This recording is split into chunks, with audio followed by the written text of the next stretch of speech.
संकट आन पड़ता है तो प्यारे वो हरि को याद करते हैं।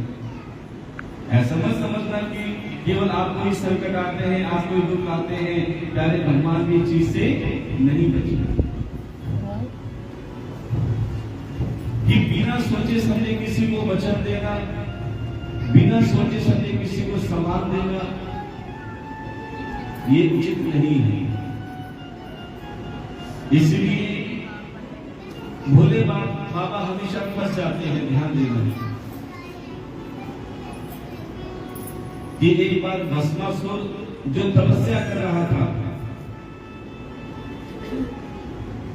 और उसकी तपस्या से प्रसन्न होकर भोले बाबा प्रकट हुए और कहा कि भस्मासुर, मैं तुम्हारी तपस्या से प्रसन्न हूं, मांगो क्या मांगते हो।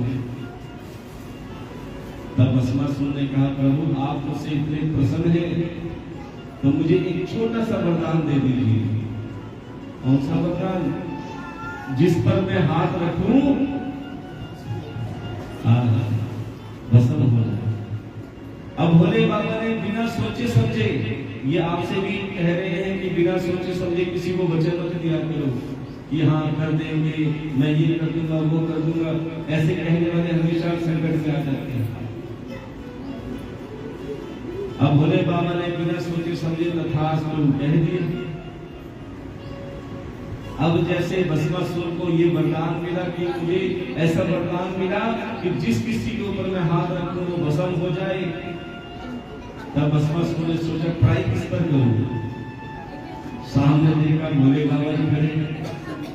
भोले बाबा पहली ट्राई तो आप पर ही होगी। अब भोले बाबा वचन देकर फंस गए। अब तो भोले बाबा आगे आगे, भस्मासुर पीछे पीछे। बोले ये मेरे सिर पर हाथ रखेगा तो मैं भस्म हो जाऊंगा। मैंने इसे वरदान दिया, ये मेरे पीछे पड़ गया। उस समय प्यारे भोले बाबा ने श्री हरि को याद किया। जैसे श्री हरि को याद किया, प्यारे श्री हरि नारायण भगवान मोहिनी रूप में लेकर आए और मोहिनी रूप में आकर भस्मासुर के पास गए। अरे भस्मासुर, तुम्हें कैसा वरदान मिला है? बोले मैं जिस पर हाथ रखूं भस्म हो जाए। बोले शक्ति का प्रदर्शन तो हर कोई करता है, लेकिन अंदर की प्रसन्नता का भी तो प्रदर्शन करके दिखाओ। तुम्हें प्रसन्नता का मतलब, बोले इंसान जब प्रसन्न होता है तो नृत्य करता है और हमें पता है तुम्हें नृत्य की शक्ति नहीं मिली।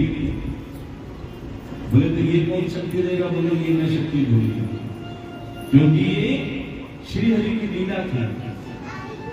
बोले मैं तुम्हें नृत्य करना सिखाऊंगी। श्री हरि जो मोहिनी रूप में थे, भस्मासुर से कहा एक काम करो, एक हाथ कमर पे रखो। एक तो उस मोहिनी का रूप लेकर भस्मासुर अपनी मति खो बैठे, विवेक खो बैठे कि किस काम के लिए जाना था और क्या कर रहे हैं।